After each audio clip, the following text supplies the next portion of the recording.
I am Johnny Massacre and welcome to my world. May your stay here be interesting. Tonight, we are celebrating the 35th birthday of the SEGA Genesis. Who is with me? Give me a hell yeah! So this is a big day. SEGA released the console back in 1989 in North America on August the 14th. And it changed my life, and it changed many people's lives. What can I say? It was the console that gave us Sonic the Hedgehog and plenty of classic games. My life would be completely different without this console. And so I put together a list of the top 10 greatest Mega Drive games of all time, picked by myself. And we're going to go through those right now. So at number 10, the 10th greatest Mega Drive game of all time, maybe not what you were expecting, is Jungle Strike. Now, Jungle Strike was made by EA, and this was atypical of EA releases at the time because even way back then, in the late 80s, they were known for popularizing licensed sports games. But this, of course, isn't a sports game. This is an isometric chopper game, and there are various missions in it with a political narrative. You have to take out enemy infrastructure in a foreign country, such as power grids, bases, hideouts, bunkers, things like that. You've got to rescue hostages like scientists who are trapped behind enemy lines.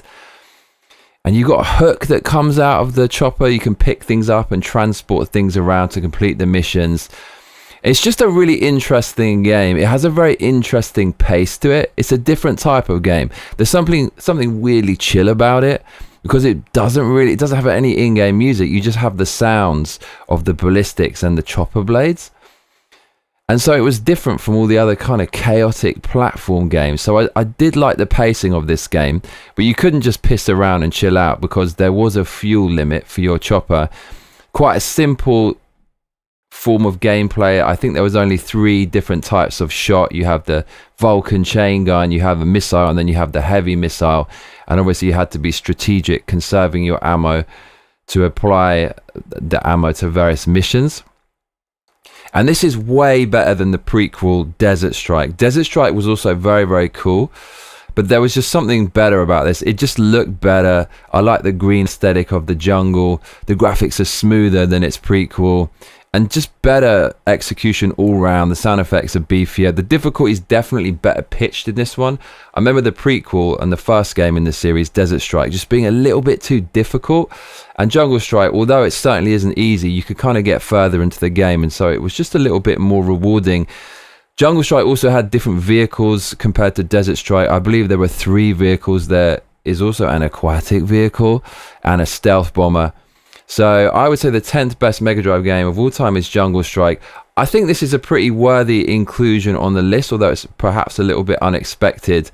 It's definitely a high quality game, and if you haven't played it, I certainly recommend to check that out. So the 9th best Mega Drive game of all time, this is another kind of deep cut. This is called Forgotten Worlds. Now, this is from 1988, believe it or not, and this was originally released in the arcade by Capcom on Capcom's CPS-1 board. So this is an inferior port of the arcade game. It's a little bit rough around the edges, what with it being one of the first Mega Drive games in existence. But there is nothing quite like it, and even though it's very rough around the edges, there's just something about it, and the underlying concept and ideas are still very cool and they shine through. So this game, you take control of a bunch of space marines. You got a black space marine, you got a white space marine, and they got cool armor and cool army fatigues, and they fly around, and you get these weapons from the shop that you find in every level. So as soon as the shop pops up, both players scramble towards it. And the shop has really cool weapons, and it adds replay value to the game. So you wonder, what the hell do these weapons do? And you just have to try them out. There's no way to test them. You just got to buy them. And so there's an element of strategy introduced to the game. And it kind of teaches kids about resources and how to save your money and invest it wisely. Because if you blow your money early in the game as opposed to saving it, you don't get the best weapons. It's very colorful, it's very creative, and there's quite a lot of Japanese monster mythology in it as well, and Asian mythology. It definitely has an original, curious, somewhat odd control scheme. Now, in the arcade, you had a joystick to move around, and then I think you had this other rotary control which you would spin in order to direct the shot. And in the Mega Drive, the rotary control you don't have, so that's just replaced by the A button and B button, which would rotate the shot counterclockwise and clockwise respectively. So that is quite an original mechanic, and it works quite well inside the game.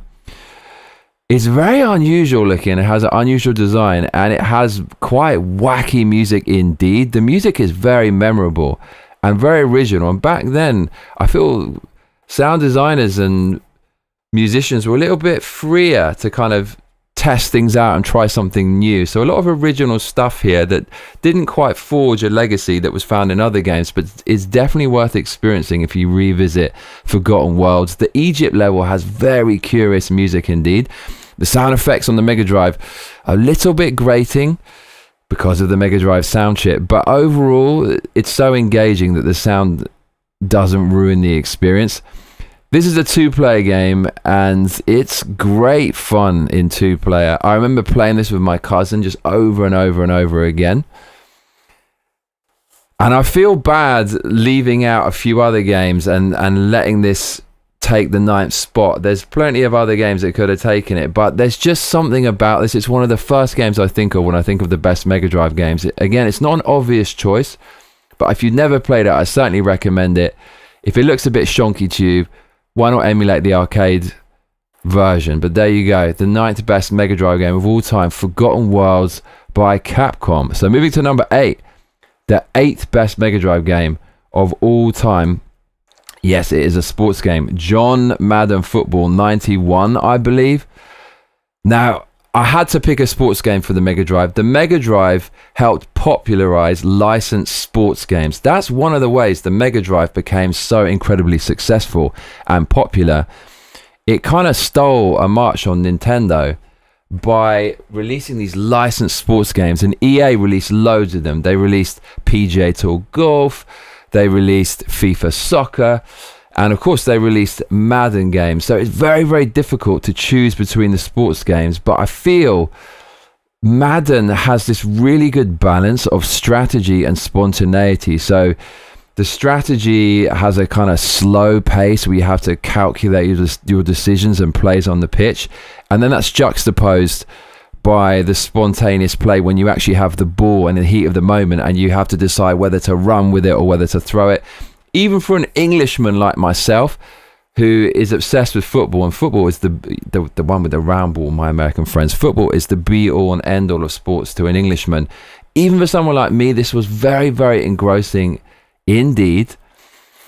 And I found it was better playing this than actually watching NFL. The controls were great. They were very, very slick and very fluid.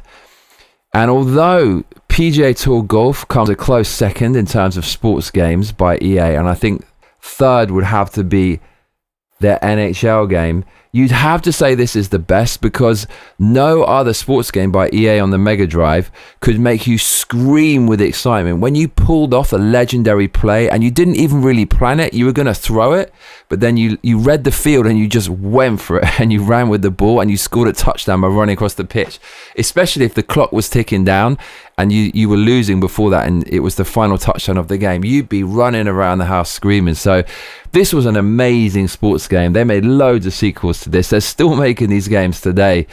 And this was back in the beginning when licensed sports games were totally new. You've got to love the pixel art. You've got to love the luminous green grass. There was no music in it, so you had this kind of white noise that was supposed to represent the crowd. And they had bone-crunching sounds when you tackled each other. And they were kind of hilarious. They obviously had fun with the sound effects. When you get tackled, the player screams and he go, hoo, hoo, like this. And then on rare occasions, you could injure one of the players, and then an ambulance would come on the screen and it would run over some of the players. So there was this weird kind of darkly comedic element that they somehow managed to shoehorn into an NFL game. But this was really, really excellent. Another great American football game was the curiously titled Bill Walsh College Football 95. That was another good one, but I've got to go with the one that started it all, John Madden Football on the SEGA Genesis. An amazing game and the 8th best game of all time on the classic SEGA console. So, the 7th best Genesis game of all time, we had to pick an RPG. It is Beyond Oasis, Story of Thor. There's nothing quite like this one. So this is basically influenced by Zelda, but it's like an adult Zelda with a wicked manga style.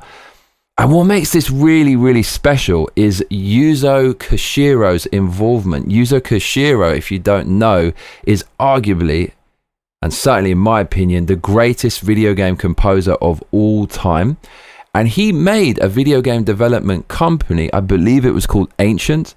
And that company, 2 years prior to this game's release in 1994, in 1992, created definitely one of the best Genesis games of all time, known as Streets of Rage, which contains Yuzo Koshiro's magnum opus of soundtracks, according to most people. And his development company, Ancient, made Streets of Rage 2 in collaboration with various other SEGA teams. This game, Story of Thor Beyond Oasis, is made solely by Yuzo Koshiro's development team, and so therefore it's kind of like a side-scrolling beat-em-up meets RPG. And not only any side-scrolling beat-em-up, you can tell that this is influenced directly by the people who made Streets of Rage 2.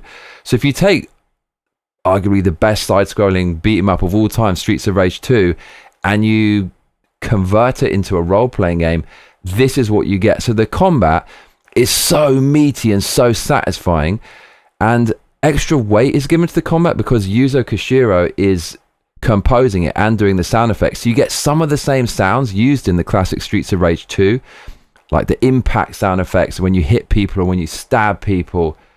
Oh man, it's just a great RPG with amazing sound effects, brilliant combat that I don't really think is matched in any other 2D RPG from this era.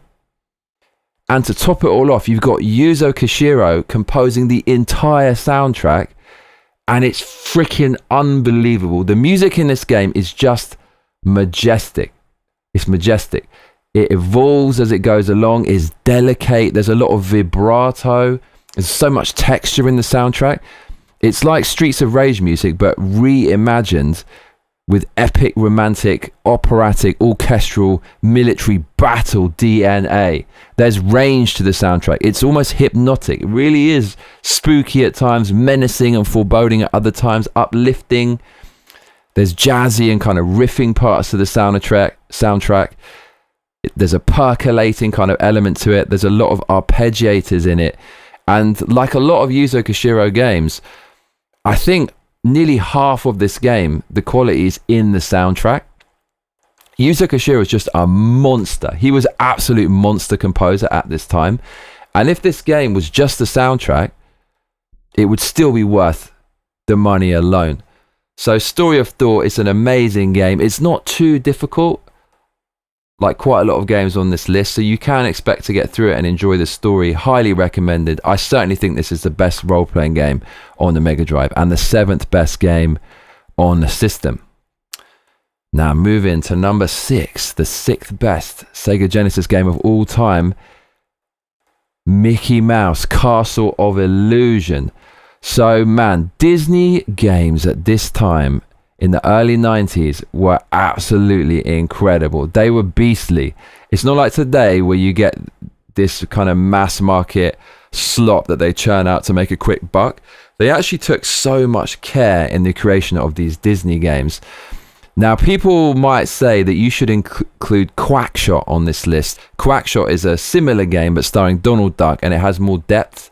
And it has a little bit of Metroidvania exploration elements to it where you have to backtrack to solve puzzles and things like that.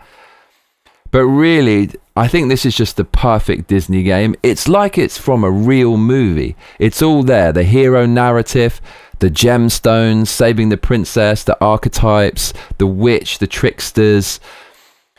The sound effects are really good. They're almost humorous. if you jump against the ceiling, you get this clonking sound like knocking on wood.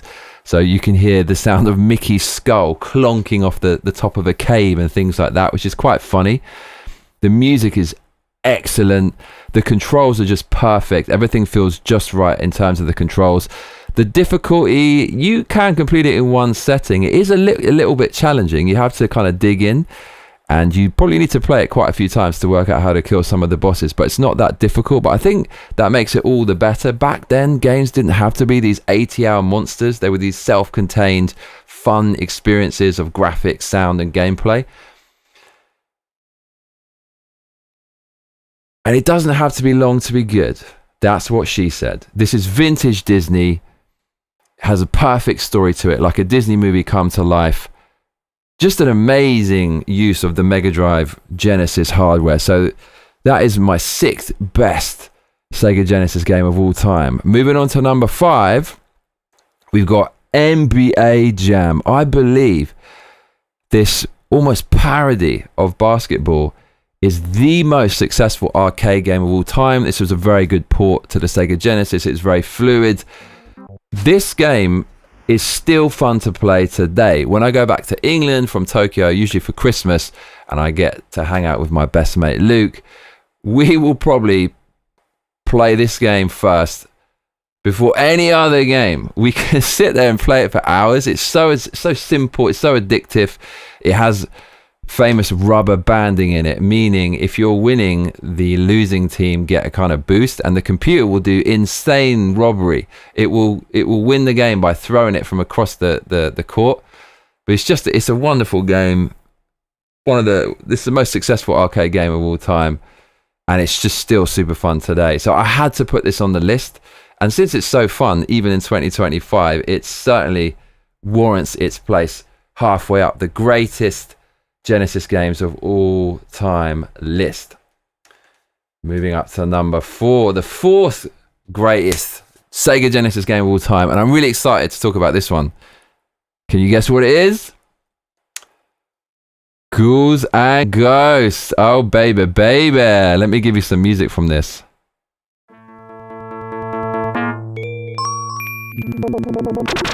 Oh, the memories of this.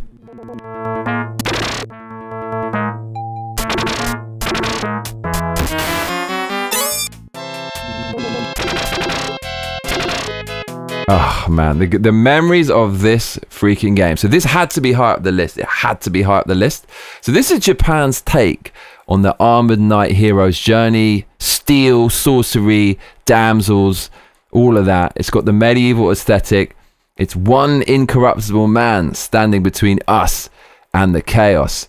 So the music is unbelievably good. This is a early Mega Drive game. This came out in the arcade first, and it's a great port of the arcade. Unlike Forgotten Worlds earlier on in our list, this is a very faithful port.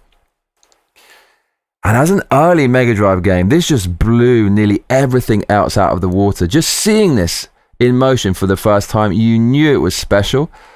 The graphics are colourful, chunky, memorable, fantastic. The creatures are creative. It's got loads of archetypal stuff in it, loads of archetypal monsters, mythological monsters that you might be familiar with, that kids and adults alike love. And it's freaking hard. It's super hard, but not hard in an unfair way. It's all calculated. Essentially, this is the OG FromSoft game. You like a bit of Elden Ring, you like a bit of Dark Souls.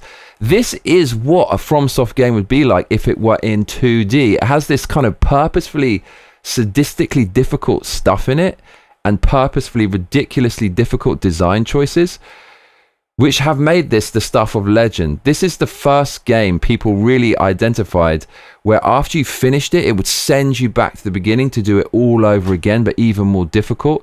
And you had to finish it with this new weapon that ironically was actually kind of shitty. So famously difficult, very, very fun to play, and just the perfect package of graphics, sound, gameplay with very high difficulty indeed. Oh man, I look so fondly upon this game, more than any other in the list thus far. So it warrants its place this high up the list. If you haven't played it, you have to play it. Some would argue this is the best Ghouls and Ghosts type game ever released. I have finished Ghosts and Goblins, the predecessor, and got to the last boss of the sequel to this, which is Super Ghouls and Ghosts, which is awesome. But I'd have to say that this is the best one. Now we're moving to the top 3. These are the serious juggernauts, the behemoths, the heavy hitters of the Sega Genesis. What is the third best Sega Genesis game of all time? Well, bruv, it is Streets of Rage. Now, some might be asking why I haven't put Streets of Rage 2 here. And I'm going to explain that later on in this list. The logic will be explained. But Streets of Rage is the coolest side-scrolling beat-em-up ever made. And it has the greatest soundtrack probably to any video game ever made. It's definitely top 3 of all time. You cannot argue. Streets of Rage 1 and Streets of Rage 2, both of them have classic soundtracks on par with one another. A lot of people pick Streets of Rage 2. But for me, the first game, the one that started it all, that is the stuff of legend. That is the genius. That is the lightning in the bottle. To do a sequel after the first thing's successful, while not being easy, you can just follow the same formula and update it. But to just manifest a soundtrack like this out of nothing, Yuzo Koshiro deserves his status as arguably the greatest video game composer of all time. I just remember playing this, and like Beyond Oasis, Story of Thor, nearly half of the game's quality comes down to the music. I mean, you could go and sit somewhere and just listen to this music and be so entertained, but to have it with the gameplay as well, and what with the music being forged around the aesthetic, graphics and gameplay, it just makes this perfect package. And although people recognize this as a classic soundtrack, I don't think people really realize exactly how much it is adding to the experience. If you want an example of a video game where the soundtrack is everything and inseparable from it, it is Streets of Rage. So I remember playing this with my cousin back in the day.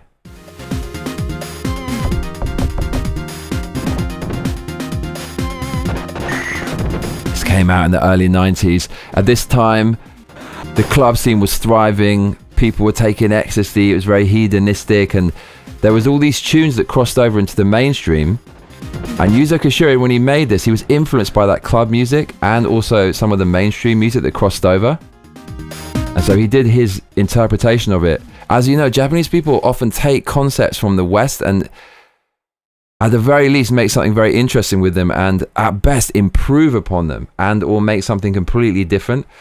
So while this had the flavor of the Western kind of club music, it when it was manifested with the ironically beneficial limitations of the Sega Genesis Yamaha sound chip, it created this whole new thing that no one had ever really heard before. This kind of chiptune club music with Japanese soul is just unbelievable.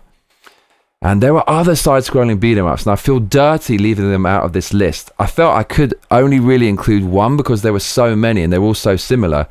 We left out Golden Axe. Golden Axe is great, the typical fantasy hero's journey of the warrior going out to kind of slay the tyrant. But this was just better than Golden Axe. And it also had better music than Golden Axe. And just aesthetically and stylistically, it was better. There was another side-scrolling game. It was hard to leave out. Altered Beast. Altered Beast was an arcade conversion. It was great. It was often packaged with the Sega Genesis when you bought it. And while that's also very good, this was just superior. I could have added Streets of Rage 2 to the list, but again, it was simply improving upon the genius of this highly original side-scrolling beat-em-up of the time. And I just think there's something about this one. I've got a soft spot for it.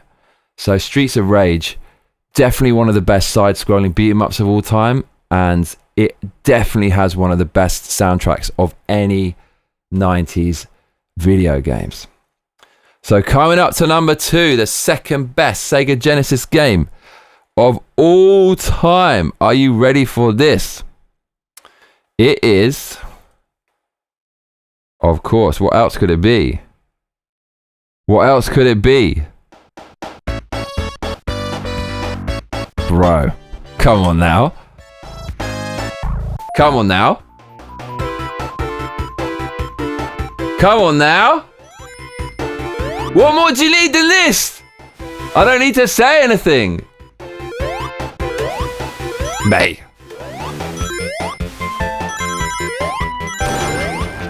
I actually got tears in my eyes listening to this. It's mate, the goosebumps. It's too. I'm overwhelmed with nostalgia.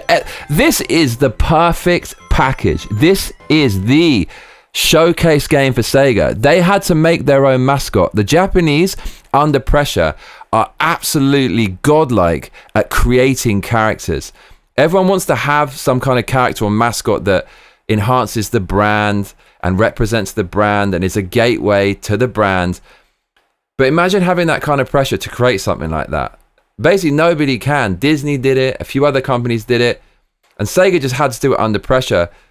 If anyone's going to make a character that resonates with millions of people, it is Japan. The different prefectures out here, the prefectures have their own characters. Banks have their own characters. Of course, you have the video game characters. To come up with something that rivals Mario, and not just rivals it, but kind of takes it in a new direction and becomes its own thing, is pretty much impossible. But they actually fucking went out and did it.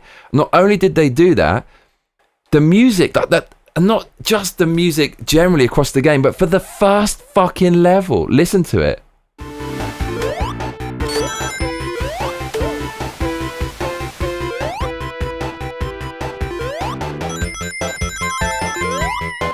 The character, the music, the graphics, the gameplay, the ideas, all of these stars aligned perfectly for this legendary game by Sega. And without this, Sega wouldn't be what it is today. And it wouldn't have been as successful as it was. Absolutely no doubt about it. This was the system seller. And people are going to ask again, why didn't you put the sequel in here? Where was Sonic 2? Again, using the same argument I used with Streets of Rage, Sonic 1 is better than Sonic 2 because it came from nothing. 2 just took what had been made in Sonic 1 and added some stuff to it. There's no real new gameplay to speak of in the second game. And to say a sequel is the best, for me, the sequel needs to have a net amount of quality that's only calculated from what is added to the first game, not from what's copied and borrowed from the first game. So while Sonic 2, it may be more confident and have a little more flair, and it's a bit easier, and you got the new character Tails, and it's extremely charming, don't get me wrong, and has amazing tunes. 1 is the real moment of genius that we need to celebrate. It's Sega's magnum opus. The crazy, awesome character design. It's like Japanese people made like their own version of Mickey Mouse or something.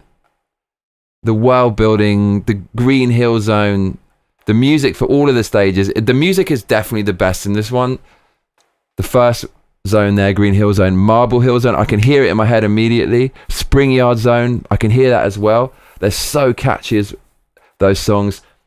This game is freaking unbelievable, and no Sega top 10, let alone top 3, would be complete without, of course, Sonic the Hedgehog being in it. I just think it's sad over the years how they tried to change the character and modernize him too much, and they kind of made him skinnier and tried to make him cooler. This was definitely the best design, and in recent times they've gone a bit more back towards this, and I think that's exactly the right thing to do. But it's just sad that Sega could never continue this initial success as they went on and released different consoles. If you contrast Sonic's lifespan with Mario, it really, really makes you wonder what went wrong with Sega, or at the least it makes you respect how incredibly successful Nintendo were with extending the lifespan of their brand and building upon it and just keeping their success going. Nintendo managed to replicate the success of the very basic classic platforming archetype Super Mario Brothers 30 years into the future. In 2025, they're still releasing Mario games and it's as popular as ever, but Sonic couldn't do that. They couldn't replicate the success, but we still have these classics. Sonic 1 really is as good as it gets, and at this point it's a unequivocal high point for Sega, if not the highest point in their whole history. So what is left? There's only one more game, and there's no way you are going to be able to guess what this game is, but I'm going to give it to you anyways, bruv. The best SEGA Genesis game of all time is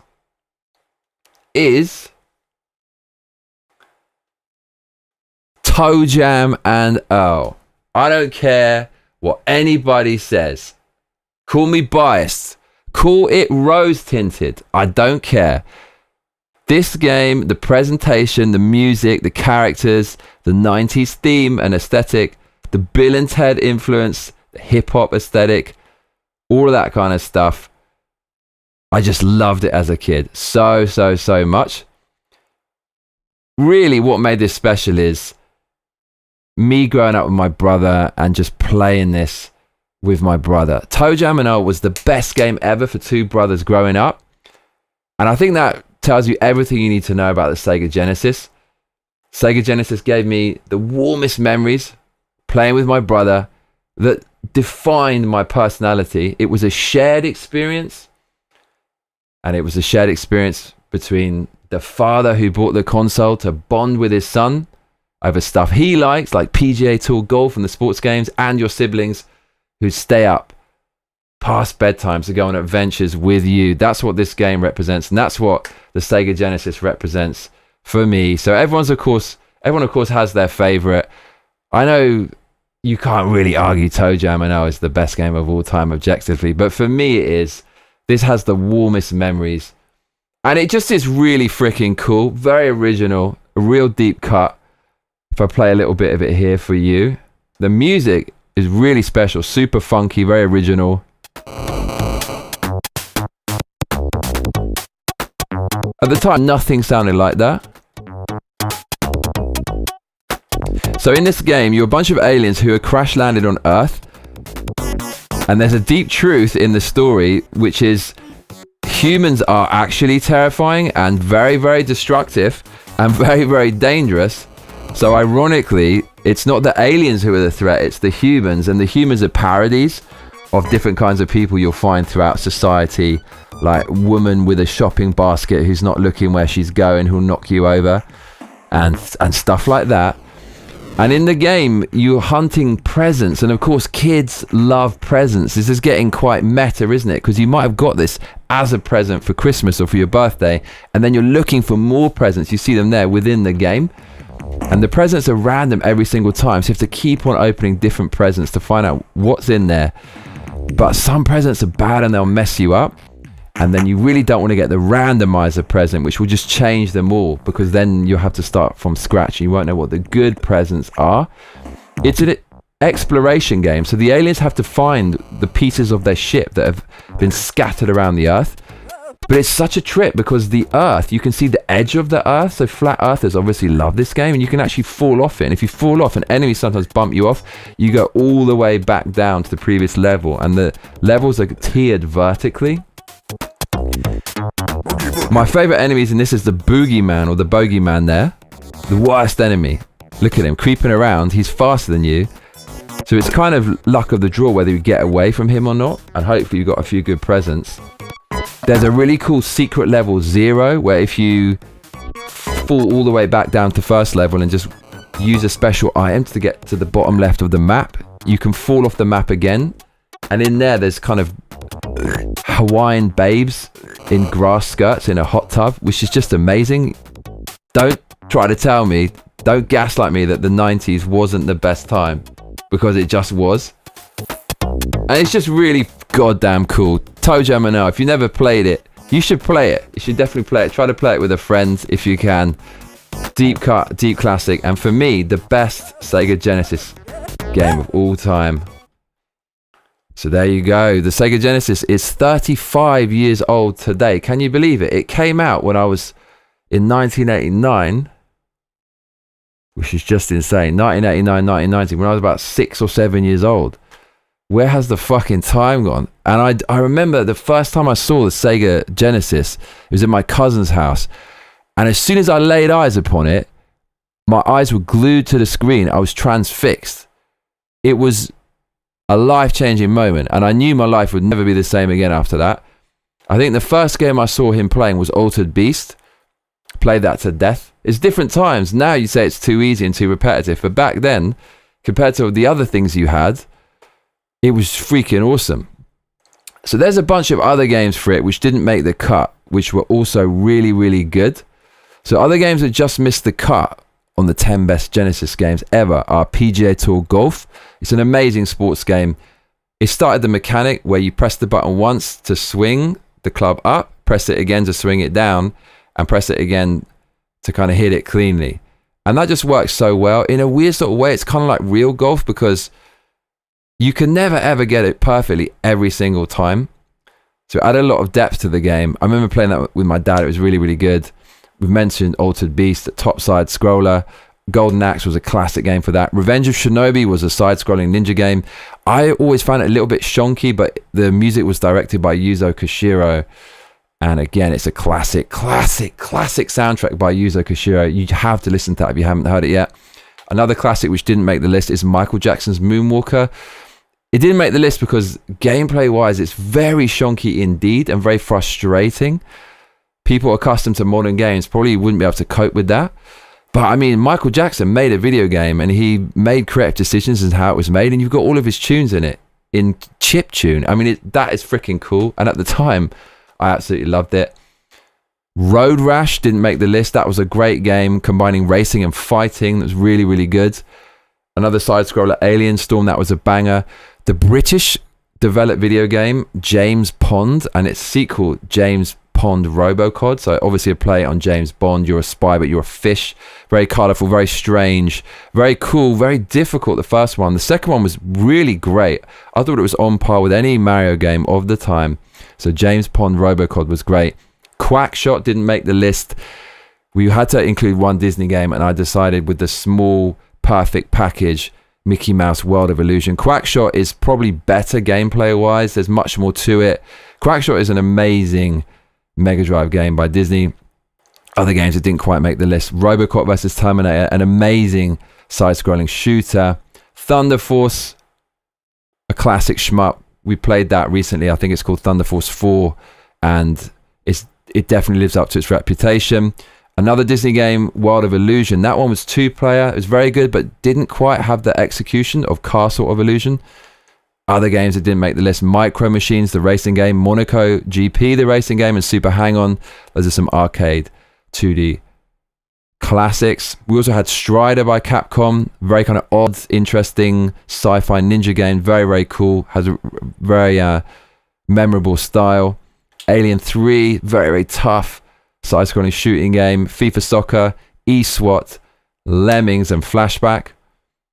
A few games that I personally love that not many people might know is Bonanza Brothers, a kind of side-scrolling game, a 2-player game. I used to play that with my brother quite a lot.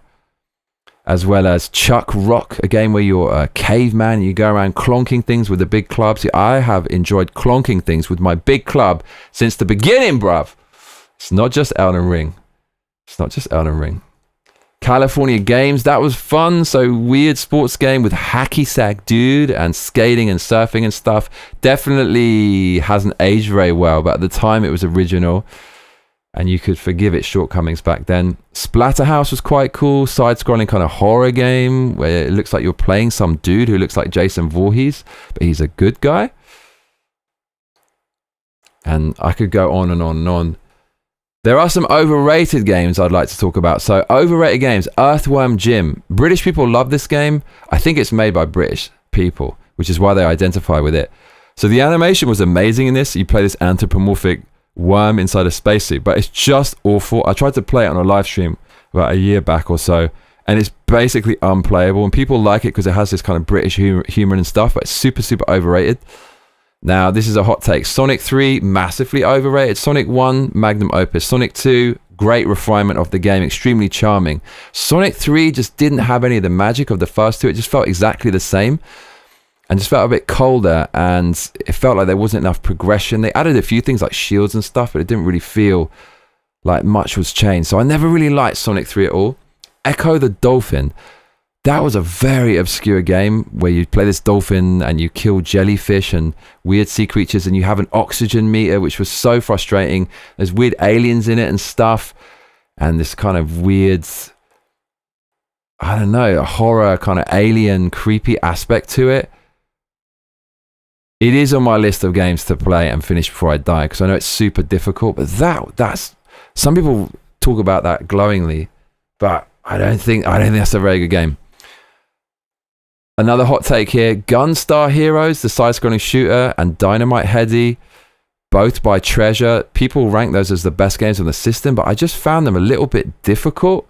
Get good? I don't know. A little bit difficult and unforgiving, and a little bit overrated, I would say. Didn't really get that much enjoyment out of it, and I didn't want to go back and play them when I did. The worst games on the Sega Mega Drive, I mean, there's quite a few. But famously, the worst one of all time is Dark Castle by EA. The most irritating sound effects ever. The worst gameplay mechanics. It's like that. I think they only had a couple of months to make this game. Dark Castle by EA is a special kind of torture. So that's definitely top of the list. Other worst Mega Drive games of all time. Tasmania. So you play as the Tasmanian Devil. It's a Looney Tunes thing. Horrible controls. Awful sound. Even though the Mega Drive is polyphonic, meaning it can play various sounds at the same time, the sound effects would, I think, interrupt the music and stuff. It was just... Back in the day, you buy games without really... there was no such thing as the internet then. So you just buy a game from reading a magazine, or even just by liking the cover of it. And you'd end up with these sometimes shitty games like Tasmania. That was freaking awful. Abusively hard. Fantasia, the opposite of the other Disney classics mentioned on this list. Disney released a lot of classic games like Lion King. Apparently it's really difficult. Aladdin's a classic. Of course, the Mickey Mouse, Castle of Illusion, World of Illusion, Quackshot. Fantasia was absolute dog shit. Horrible. Most repetitive soundtrack ever. And it was looping. So they didn't even bother to put a last level. You just go back to the start. I actually somehow finished that game. Do not ask me how. It was a miracle. That was awful. And Eternal Champions sucks. So Eternal Champions was supposed to be Sega's answer to Street Fighter. It was a freaking mess. And I remember my dad used to work in publishing, and he published game guides and stuff. And I remember he came home from an expo, and he'd obviously been schmoozed by the PRs. And my dad said, "Oh, guess what? There's this game you can't tell anyone about. It's Sega's answer to Street Fighter." And obviously that was the message from the PRs, and he bought into it. And I knew about it. I said, "Oh, Eternal Champions." And he looked disappointed. He thought he had this special information. But of course, a 9-year-old kid at that time knows more about video games than the whole town of adults. That game was terrible. Really, really shonky as hell. Made by people who obviously didn't know a lot about fighting games. That was terrible. But let's not focus on the negative. Plenty of other cool games out there. So I hope you enjoyed that list of top 10 best Genesis games of all time. To celebrate the SEGA Genesis's 35th birthday. Slub says boom shakalala. Oh yeah. Milkitia makes Ting says whoa what happened? Milkitia makes Ting says Sonic is doing really good right now though. Milkitia makes Ting says Earthworm Jim is American as a Baptist church. Does that mean he's American then? So there you go. Oh man, I do love the Mega Drive. I was looking through all the games on an emulator, and there's quite a few I want to play, but let's be real. A lot of these games haven't aged that well, and in the modern times, do you really want to sit down and go through them? That's the question. Not actually that many of them. So we do talk shit on modern gaming, and a lot of modern gaming is trash, but I mean, we now have companies knocking out Souls-like games for fun. There's a new Souls-like game every other month. And it seems like there's a formula for things like that. So even if they're kind of a bit mediocre, you still get so much more out of it than these older games. I will say, though, you can't talk shit on Sonic the Hedgehog. And you can't really talk shit on Ghouls and Ghosts. You can't talk shit on NBA Jam. And Beyond Oasis Story of Thor, that RPG, I feel like we could do the whole thing. I feel like we could play that because the soundtrack is so good. The gameplay is so tight. So we're going to definitely play some of these games. Says, yeah, Earthworm Jim was made by a mega Christian. Was it? So if you enjoyed this episode of Johnny Massacre's World, please consider donating on streamlabs.com/Johnny Massacre, patreon.com/Johnny Massacre, or paypal.me/give me a hell yeah! because I really appreciate it, bruv. We've made $324. We've got 17 days to go to make another $1,676. Can we do it? Let's see. If you donate, I can make more of these videos and spend my time entertaining you. So thank you very much, everybody. I'll be seeing you very soon. I think we're going on now for the next stream, a cheeky live stream. I'll see you there. Cheers, everyone.